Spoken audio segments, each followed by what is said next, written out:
Here's a look at this 144 count of coloring books right here. They all come neatly organized by design. So you get each little stack is the same design. And you get a bunch of different designs. This is the summer set.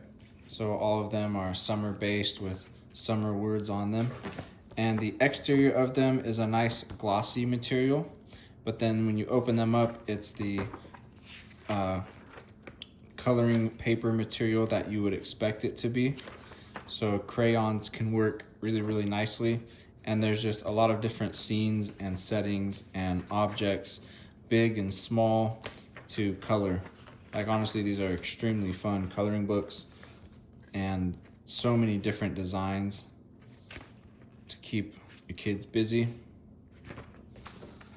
Great for like, I don't know, parties, activities, things like that.